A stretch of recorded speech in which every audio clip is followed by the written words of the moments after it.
అపూర్వ మాత్రం శారదను ఇష్టం వచ్చినట్టు తిడుతూ ఉంటే గగన్కి ఆవేశం వస్తూ ఉంటుంది.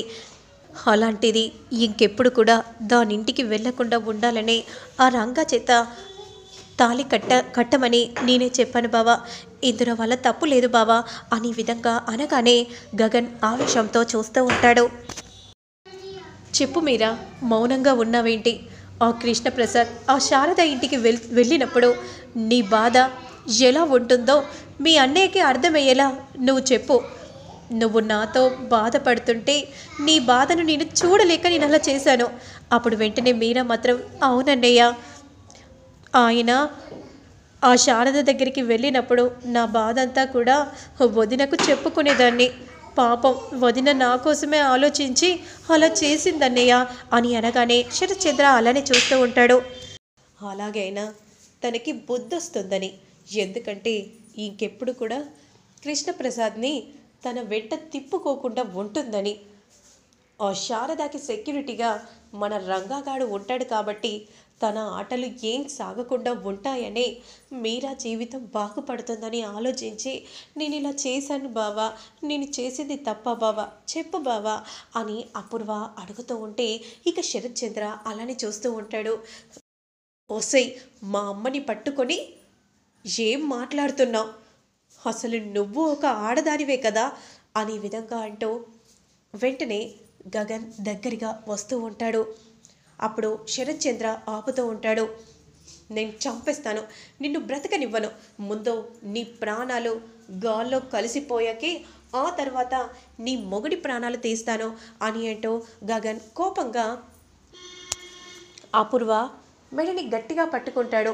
వదలరా, వదులు అని అంటూ ఉంటే ఇక గగన్ మాత్రం అలానే గట్టిగా పట్టుకుంటూ ఉంటే మా వదినను వదిలిపెట్టు, వదిలిపెట్టు అనే విధంగా మీరా గట్టిగా అరుస్తూ ఉంటుంది. వెంటనే అందరూ కలిసి గట్టిగా లాగేసరికి అపూర్వ క్రింద పడిపోతుంది.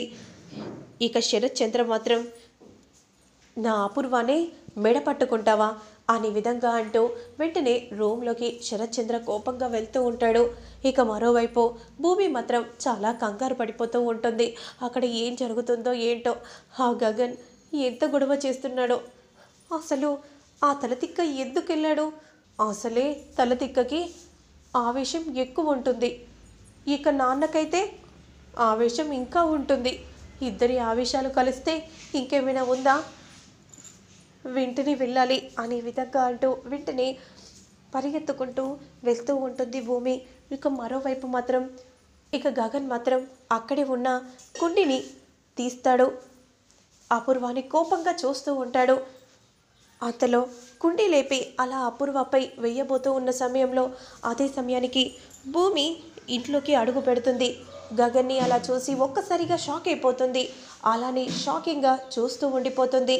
ఇక అప్పుడు శరత్చంద్ర గన్ని పట్టుకొని క్రిందికి వస్తాడు. రేయ్ గగన్, ఈరోజు నీ ప్రాణాలు తీస్తాను. ప్రాణాలు నువ్వు నావి తీయడం ఏంటి? లేదంటే ఆ పూల కుండిని క్రింద పడేరా, పడేస్తాను. పూల కుండిని మీరు చెప్పినట్టుగానే క్రింద పడేస్తాను. కానీ ఇదిగో దీని మీద పడేసి ఆ తర్వాత నీ ప్రాణాలు కూడా తీస్తాను అనే విధంగా అనగానే వెంటనే శరత్చంద్ర కోపంగా చూస్తూ ఉంటాడు. ఇక భూమి చాలా కంగారు పడిపోతూ ఉంటుంది. ఇక అప్పుడే గగన్ అలా పూలకుండిని అపూర్వ తలపై వేయబోతూ ఉన్న సమయంలో వెంటనే గన్ని షూట్ చేయగానే గగన్ని నెట్టేసి భూమి అడ్డుగా నిలబడగానే ఆ బుల్లెట్ నేరుగా గుండెలో దిగిపోతుంది. ఒక్కసారిగా అందరూ షాకింగ్గా చూస్తూ ఉంటారు. అమ్మ భూమి అని శరత్చంద్ర అంటూ దగ్గరగా పరిగెత్తుకుంటూ వస్తూ ఉంటే అంతలో భూమి క్రింద పడిపోతూ ఉంటుంది. గగన్ వెంటనే వచ్చి భూమిని గట్టిగా పట్టుకుంటాడు. భూమి, భూమి నన్ను చూడు భూమి, లే భూమి అని గగన్ అంటూ ఉంటాడు. ఇక భూమి మాత్రం స్పృహ కోల్పోతూ ఉంటుంది. భూమి, నువ్వు కళ్ళు ముయ్యకూడదు, నువ్వు నన్నే చూడు అనే విధంగా అంటూ వెంటనే భూమిని ఎత్తుకొని శరత్చంద్ర గగన్ ఇద్దరు కూడా హాస్పిటల్కి తీసుకెళ్తూ ఉంటారు. ఇక అదంతా చూసిన అపూర్వ చాలా సంబరపడిపోతూ ఉంటుంది. ఏంటమ్మాయి, ఒకటనుకుంటే ఒకటి జరిగింది. నీ ప్రాణాలు గాల్లో కలిసిపోతాయి అనుకుంటే ఆ భూమి ప్రాణాలు గాల్లో కలిసిపోయావేంటి? అసలు నేను ఎక్స్పెక్ట్ చెయ్యలేదు పిన్ని. ఆ గగన్ ప్రాణాలు పోతాయి అనుకున్నాను, కానీ భూమి ప్రాణాలు పోతాయని అస్సలు ఎక్స్పెక్ట్ చేయలేదు. ఆ గగన్ ప్రాణాలు పోవటం కంటే నాకు ఈ భూమి ప్రాణాలు పోవటమే మంచిది పిన్ని. అమ్మాయి, నిజంగా నువ్వు అదృష్టవంతురాలివమ్మాయి. అందుకే నువ్వు అనుకున్నట్టుగానే జరుగుతుందమ్మాయి. జరగాలి, జరిగి తీరాలి. జరగదు అనుకుంటే జరిగేలా చేస్తుంది ఈ అపూర్వ అని అనగానే ఇక అలానే చూస్తూ ఉంటుంది. ఇక మరోవైపు మాత్రం భూమిని హాస్పిటల్కి తీసుకెళ్తారు. ఇక శరత్చంద్ర గట్టిగా డాక్టర్ డాక్టర్ అని పిలుస్తూ ఉంటే అంతలో డాక్టర్ వస్తారు. అప్పుడు వెంటనే డాక్టర్ డాక్టర్ భూమిని కాపాడండి డాక్టర్. ఏమైంది, ఏం జరిగింది? బుల్లెట్ గుండెల్లో దిగింది డాక్టర్ అని శరత్చంద్ర చెప్పగానే ఇదంతా ఈయన వల్లే భూమికి ఇలాంటి పరిస్థితి ఏర్పడింది అని కోపంగా గగన్ అంటూ ఉంటాడు. బాబు, మీరు కాస్త కామ్గా ఉంటారా? త్వరగా ఎమర్జెన్సీ వార్డ్కి తీసుకెళ్ళాలి. నర్స్ అని అనగానే వెంటనే భూమిని ఎమర్జెన్సీ వార్డ్కి తీసుకెళ్తారు. ఇక భూమిని చెక్ చేస్తూ ఉంటే ఇక గగన్, శరత్చంద్ర బయట ఉండి చాలా కంగారు పడిపోతూ ఉంటారు. మరోవైపు శారద ఇంటికి వస్తుంది. అంతలో పూరి మాత్రం ఏమైందమ్మా, భూమి ఎక్కడమ్మా? ఇంకెక్కడ భూమిని? ఆ శరత్చంద్ర ఇంటికి భూమి కూడా వెళ్ళింది, గగన్ వెళ్ళాడని. అక్కడ ఏం జరుగుతుందో ఏంటో అని చాలా భయంగా ఉంది. నువ్వు వెంటనే మీ అన్నయ్యకి ఫోన్ చెయ్యి. సరే అమ్మా, నువ్వేం కంగారు పడకు, నేను ఇప్పుడే ఫోన్ చేస్తాను అని అంటూ వెంటనే పూరి ఫోన్ చేస్తుంది గగన్కి. గగన్ వెంటనే ఫోన్ లిఫ్ట్ చేస్తాడు. అన్నయ్య, ఎక్కడున్నావు అన్నయ్య? హాస్పిటల్లో. ఏమైందన్నయ్య, ఏమైంది అని పూరి చాలా కంగారు పడిపోతూ ఉంటుంది. వెంటనే శారద ఫోన్ తీసుకుంటుంది. ఏమైందిరా, హాస్పిటల్లో ఎందుకున్నావురా అని అంటూ ఉంటే అమ్మ భూమికి అని అంటూ ఉంటే భూమికి ఏమైందిరా, ఏం జరిగింది? ఆ పెద్ద మనిషి నన్ను కాల్చిపోయి నాకు అడ్డుగా భూమి వచ్చిందమ్మా, నన్ను నెట్టేసి. ఆ బుల్లెట్ నేరుగా భూమి గుండెల్లో దిగింది అనే విధంగా అనగానే ఒక్కసారిగా శారద షాక్ అయిపోతుంది. ఏంట్రా నువ్వేమంటున్నావు? ఏ హాస్పిటల్? సంతోషి హాస్పిటల్లో ఉన్నామమ్మా అని విధంగా చెప్పగానే సరే నేను ఇప్పుడే బయలుదేరుతున్నాను అని అంటూ కాల్ని కట్ చేయగానే ఏమైందమ్మా అని పూరి అడగగానే జరిగిందంతా విని ఒక్కసారిగా పూరి షాక్ అయిపోతుంది. పద అమ్మ, నేను కూడా వస్తాను అని అంటూ వెంటనే ఇద్దరు కలిసి హాస్పిటల్కి బయలుదేరుతారు. మరోవైపు అపూర్వ మాత్రం పిన్ని, మనం కూడా హాస్పిటల్కి వెళ్ళాలి. ఎందుకంటే ఈ గగన్ వల్లే ఇదంతా జరిగిందని, నా భర్త తప్పేమీ లేదని మా బావకు తెలియాలి కదా. అది కూడా నేనుంటేనే సాధ్యమవుతుంది. అవునమ్మాయి, లేకపోతే వాళ్ళిద్దరు ఒకటైనా అవుతారమ్మాయి. పద పిన్ని పద అని అంటూ వెంటనే అపూర్వ గోరింటాకు హాస్పిటల్కి వెళ్తూ ఉంటారు. అంతలో డాక్టర్ బయటికి రాగానే డాక్టర్, భూమికి ఎలా ఉంది డాక్టర్ చెప్పండి. చాలా బ్లడ్ పోయింది, క్రిటికల్ కండిషన్లో ఉంది. తను బ్రతకదో మేము మాత్రం గ్యారంటీ ఇవ్వలేము, కానీ మా ప్రయత్నం మేము చేస్తాము.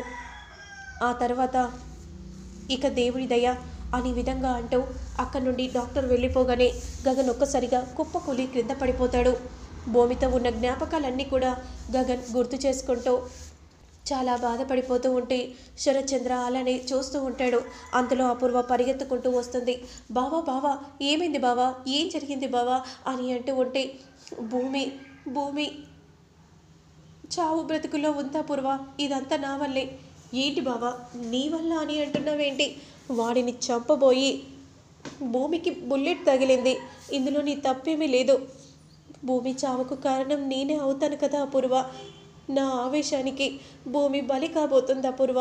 లేదు బావా, నువ్వు అలా ఎప్పుడు అనకు, నువ్వు ఎప్పుడు తప్పు చేయవు బావా అనే విధంగా అంటూ ఉంటే ఇక గగన్ చాలా బాధపడిపోతూ భూమి ఎలాగైనా బ్రతకాలి, నేనేం చేయాలి అని అంటూ గగన్ ఆలోచిస్తూ ఉంటాడు. నిజం తెలుసుకుని కృష్ణప్రసాద్ ఎంతో ఆవేశంగా హాస్పిటల్కి వస్తాడు. అంతలో శరత్చంద్ర చాలా బాధపడిపోతూ ఉన్న సమయంలో అసలు నువ్వు ఏం మనిషివయ్యా, అసలు నువ్వు ఎవరిని కాల్చావో నీకు అర్థమవుతుందా అని అంటూ ఉంటే అనుకోకుండా అలా జరిగిపోయింది, నేను కావాలని చెయ్యలేదు. నీ కన్న కూతుర్నే నువ్వే ఇలా చంపుకుంటావని అనుకోలేదు అనే విధంగా కృష్ణప్రసాద్ చెప్పగానే ఇక గగన్ శరత్చంద్ర అలానే చూస్తూ ఉంటారు. ఏం మాట్లాడుతున్నావు? భూమి నా కన్న కూతురు అవడం ఏంటి? అవును, శోభాచంద్ర గారి కూతురే భూమి. ఆ విషయం తనకి కూడా తెలుసు. సమయం వచ్చినప్పుడు మీతో చెప్పాలని అనుకుంది. ఏం మాట్లాడుతున్నావు కృష్ణప్రసాద్? నేను మాట్లాడుతుంది అక్షర సత్యం. ఎందుకంటే ఈ నిజం నాకు ఎప్పుడో తెలుసు, కానీ సమయానుసారంగా భూమి చెప్తానని అనడం వల్లే ఆగిపోయాను. కానీ ఇలా చావు బ్రతుకుల మధ్య ఉన్నప్పుడు నేను ఇలా చెప్తానని అనుకోలేదు అని అనగానే వెంటనే శరత్చంద్ర ఆ మాట విని పరిగెత్తుకుంటూ భూమిని చూస్తూ ఉంటుంది. నా శోభ వచ్చి నువ్వే నా కూతురని నా కలలో కూడా చెప్పినప్పుడు కూడా నేను నమ్మలేదమ్మా. నిన్ను చూస్తుంటే అలానే చూడాలని అనిపించేది. నిన్ను చూస్తే కోపం కూడా వచ్చేది కాదు. అంటే ఇది మన రక్త సంబంధం వల్ల నాకు అలా కలిగిన భావన అని అంటూ అలానే శరత్చంద్ర చూస్తూ ఉంటే ఇక గగన్ ఒక్కసారిగా షాక్ అయిపోతాడు.